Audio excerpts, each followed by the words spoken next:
അദാനി ഗ്രൂപ്പിൻ്റെ ഇത്തരമൊരു നീക്കം സംസ്ഥാന സർക്കാരിൻ്റെ അറിവോടുകൂടിയുള്ളതാണോ?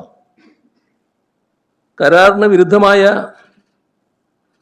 നടപടിയാണ് ഇപ്പോൾ ഉണ്ടായിട്ടുള്ളത്.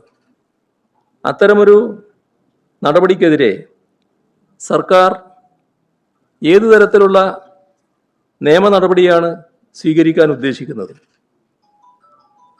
മുഖ്യമന്ത്രിയുടെ അറിവോടെയല്ല ഈ തീരുമാനമെന്ന് അദ്ദേഹം ഇന്നലെ നിയമസഭയിൽ പറയുകയുണ്ടായി. പക്ഷേ അദാനി പോർട്ടിൻ്റെ അധികൃതർ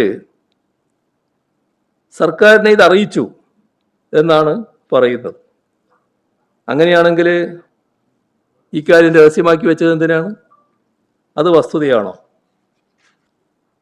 അദാനി വിഴിഞ്ഞം പോർട്ടിൻ്റെ 49% ഓഹരികൾ, അതായത് 13,220 കോടി രൂപയുടെ ഓഹരികൾ ബഹുരാഷ്ട്ര കുത്തക കമ്പനിയായ മെഡിറ്ററേനിയൻ ഷിപ്പിംഗ് കമ്പനിക്ക് MSC കൈമാറുന്നതിന് നീക്കം നടക്കുകയാണ്. അത് അദാനി ഗ്രൂപ്പ് തന്നെ വെളിപ്പെടുത്തിയതാണ്. ഇതെന്തോ ഒരു വലിയ വിദേശ നിക്ഷേപം ഇവിടെ വരികയാണ് എന്ന തരത്തിൽ വ്യാഖ്യാനിക്കാൻ ചിലർ പുറപ്പെട്ടിട്ടുണ്ട്. പക്ഷേ അദാനി ഗ്രൂപ്പിന് അവരുടെ ഓഹരി കൈമാറ്റത്തിലൂടെ ലാഭമുണ്ടാക്കാനുള്ള ഒരിടപാടാണ് ഇതാദ്യം. അത് പ്രത്യേകം കാണണം. നമ്മുടെ കൺസെഷൻ എഗ്രിമെൻ്റ് പ്രകാരം 25% കൂടുതൽ ഓഹരി കൈമാറ്റം നടക്കണമെങ്കിൽ സംസ്ഥാന സർക്കാരിൻ്റെ മുൻകൂർ അംഗീകാരം ആവശ്യമാണ്. ശ്രദ്ധിക്കണം കേട്ടോ, സംസ്ഥാന സർക്കാരിൻ്റെ അംഗീകാരമല്ല, സംസ്ഥാന സർക്കാരിൻ്റെ മുൻകൂർ അംഗീകാരം ആവശ്യമാണ്. ക്ലോസ് 5(3) പ്രകാരം അത്തരമൊരു കൈമാറ്റത്തിന് കേരള സർക്കാരിൻ്റെ മുൻകൂർ അനുമതി ആവശ്യമാണ് എന്ന് കൃത്യമായി പറയുന്നുണ്ട്. അപ്പോൾ മുൻകൂർ അനുമതി ലഭ്യമാക്കാതെ സ്വന്തം നിലയിൽ നടത്തിയ ഓഹരി ഇടപാട് നിയമവിരുദ്ധമാണ്, കരാർ ലംഘനമാണ്. ഇവിടെ ഈ പറയുന്ന ഉടമസ്ഥാവകാശത്തിലുള്ള മാറ്റം സംസ്ഥാന സർക്കാരിൻ്റെ നിലപാട് എന്താണ് എന്ന് ഇനിയും വ്യക്തമാക്കേണ്ടതുണ്ട്. ഇന്നലെ വ്യക്തമാക്കിയത് നിങ്ങളെല്ലാവരും കേട്ടിട്ടുണ്ട്. പക്ഷേ അവിടെ നിൽക്കുന്നില്ലത്. അതുകൊണ്ടാണ് അങ്ങനെ പറയുന്നത്.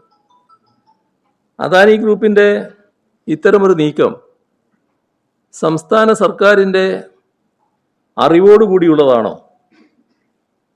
കരാറിന് വിരുദ്ധമായ നടപടിയാണ് ഇപ്പോൾ ഉണ്ടായിട്ടുള്ളത്. അത്തരമൊരു നടപടിക്കെതിരെ സർക്കാർ ഏതു തരത്തിലുള്ള നിയമ നടപടിയാണ് സ്വീകരിക്കാൻ ഉദ്ദേശിക്കുന്നത്? മുഖ്യമന്ത്രിയുടെ അറിവോടെയല്ല ഈ തീരുമാനമെന്ന് അദ്ദേഹം ഇന്നലെ നിയമസഭയിൽ പറയുകയുണ്ടായി. പക്ഷേ അദാനി പോർട്ടിൻ്റെ അധികൃതർ സർക്കാരിനെ ഇത് അറിയിച്ചു എന്നാണ് പറയുന്നത്. അങ്ങനെയാണെങ്കിൽ ഇക്കാര്യം രഹസ്യമാക്കി വെച്ചത് എന്തിനാണ്? അത് വസ്തുതയാണോ? ഇവിടെ വേറൊരു കാര്യം, അദാനി പോർട്ട് സെബിക്ക് കൊടുത്ത ഒരപേക്ഷയുണ്ട്. അതിലവർ പറയുന്നൊരു കാര്യം ശ്രദ്ധിക്കേണ്ടതാണ്.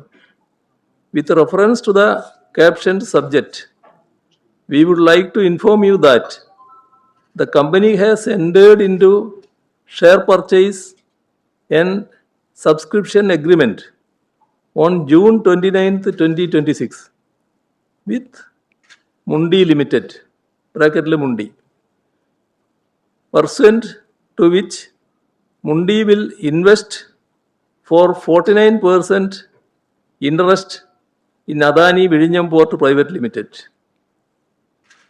അപ്പോൾ അവരെ കാര്യങ്ങളെല്ലാം നടന്നു കഴിഞ്ഞു. എങ്ങനെയാണ് സംസ്ഥാന സർക്കാരിൻ്റെ മുൻകൂട്ടിയുള്ള അനുമതിയോടെ മാത്രം ആലോചിക്കാൻ കഴിയുന്നൊരു കാര്യത്തിൽ അവിടെയുള്ള അദാനി കമ്പനിക്ക് ഇത്ര ധൈര്യമായി കാര്യങ്ങൾ നീക്കാൻ പറ്റിയത്? That the company has entered into share purchase and subscription agreement on June 29th. അപ്പോൾ അവരുമായിട്ട് എഗ്രിമെൻ്റ് ഒപ്പിട്ട് കഴിഞ്ഞു. അതിനുള്ള ധൈര്യം സാധാരണഗതിയിൽ കൺസെഷനായ അദാനി ഗ്രൂപ്പിന് കിട്ടുമോ? സംസ്ഥാന ഗവൺമെൻറ്റിൻ്റെ മുൻകൂർ അനുമതി ആവശ്യമാണെന്ന് പറയുന്നിടത്ത് ആ അനുമതി ഇല്ലാതെ ഇത്തരമൊരു നീക്കത്തിന് അവർക്കെങ്ങനെ ധൈര്യം കിട്ടി? അവിടെയാണ് വ്യക്തത ഉണ്ടാകേണ്ടത്. കൂടുതൽ വ്യക്തത ആവശ്യമായിട്ടുള്ളൊരു കാര്യമാണത്. ഇവിടെ കരാറിൽ ഏർപ്പെടുക എന്ന് പറയുന്നത് നിസ്സാരമായ കാര്യമല്ല. അപ്പോൾ സർക്കാർ ഏത് തരത്തിലാണ് മുന്നോട്ട് പോകാൻ ഉദ്ദേശിക്കുന്നത് എന്ന് മുഖ്യമന്ത്രി തന്നെ വ്യക്തമാക്കേണ്ടതാണ്. കാരണം മുഖ്യമന്ത്രിയുടെ കയ്യിലാണ് പോർട്ട് വകുപ്പ് തന്നെ മുഖ്യമന്ത്രിയുടെ കയ്യിലാണ്. അപ്പോൾ എല്ലാ കാര്യങ്ങളും അദ്ദേഹത്തിന് അറിയാവുന്നതാണ്. ഇവിടെ പറഞ്ഞ കാര്യങ്ങൾക്ക് പുറമെ ഇത്രയും കാര്യങ്ങൾ പുറത്തു വന്നതിൻ്റെ അടിസ്ഥാനത്തിൽ ഇനി എന്തെങ്കിലും കാര്യങ്ങൾ മുഖ്യമന്ത്രിക്ക് പറയാനുണ്ടെങ്കിൽ അതുകൂടി നാടറിയുന്നത് നല്ലതാണ്. അപ്പോൾ കേരള താല്പര്യത്തിന് വിരുദ്ധമായൊരു നീക്കമാണിത്. വിഴിഞ്ഞം തുറമുഖത്തെ ഇത്തരത്തിൽ ഒരു പുതിയ ഉടമക്ക് വിൽക്കത്തക്ക രീതിയിൽ ഉടമക്ക് വിൽക്കുന്നതിൻ്റെ ആദ്യപടിയായിട്ട് നടപടിയാണ് ഇത് കാണുന്നത്. ഒരു ബഹുരാഷ്ട്ര കുത്തകക്ക് വിൽക്കുന്നതിൻ്റെ ആദ്യപടിയായി ഇതിനെ കാണാവുന്നതാണ്. ഇപ്പോൾ ഷിപ്പിംഗ് രംഗത്ത് പ്രവർത്തിക്കുന്ന ബഹുരാഷ്ട്ര കമ്പനിയാണ് MSC. ഈ കമ്പനി നമ്മുടെ വിഴിഞ്ഞം തുറമുഖം നിയന്ത്രിക്കുന്ന സാഹചര്യം ഉണ്ടായാൽ ഇന്നലെ പറഞ്ഞതാണ്, അതൊരു മൊണോപ്പൊളി ആയിട്ട് മാറും. കുത്തക അവകാശം ഇവർക്ക് ലഭിക്കുന്ന നിലയുണ്ടാകും. അങ്ങനെ വരുമ്പോൾ മറ്റ് കമ്പനികളുടെ കപ്പലുകൾക്ക് നിയന്ത്രണമില്ലാതെ വിഴിഞ്ഞം തുറമുഖത്ത് അടുക്കാനാകുമോ?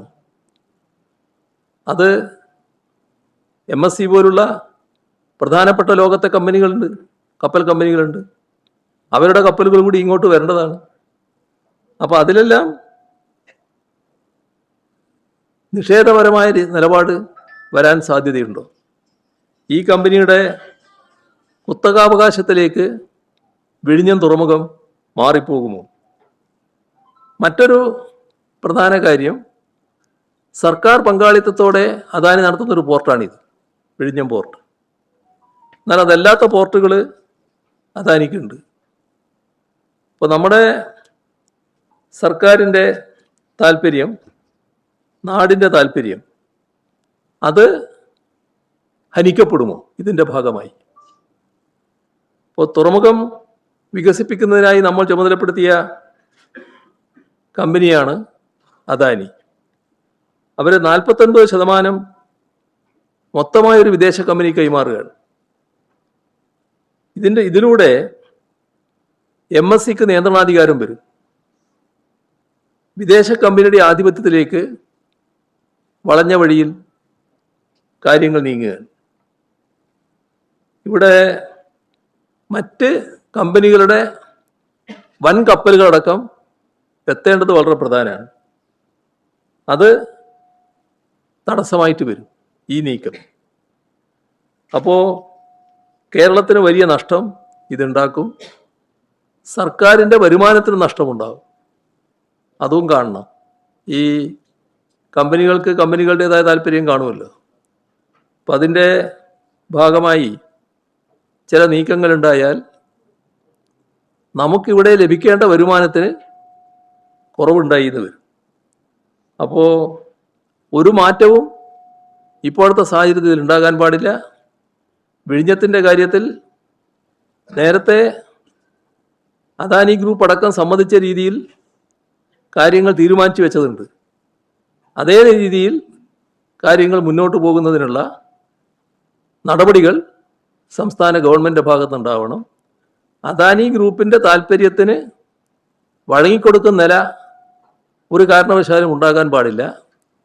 അവർ ഒരു കമ്പനി എന്ന നിലക്ക് ഇത്രയും കാര്യങ്ങൾ ചെയ്തത് സർക്കാരിൻ്റെ മുൻകൂർ അനുമതി വേണ്ട കാര്യത്തിൽ അനുമതി ഇല്ലാതെ ഇത്രയും കാര്യങ്ങൾ നടത്താൻ എങ്ങനെ അവർ ധൈര്യപ്പെട്ടു? അതെല്ലാം ഉയർത്തുന്ന ഒട്ടേറെ സംശയങ്ങളുണ്ട്. സാധാരണഗതിയിൽ ഒരു കമ്പനിയും അത്തരമൊരു നടപടിയിലേക്ക് നീങ്ങാൻ ധൈര്യപ്പെടില്ല. അപ്പോൾ എവിടെയോ എന്തോ സാധാരണഗതിയല്ലാത്ത കാര്യങ്ങൾ സംഭവിച്ചിരിക്കുന്നു എന്നാണ് ഇതിൻ്റെ ഭാഗമായി കാണേണ്ടത്.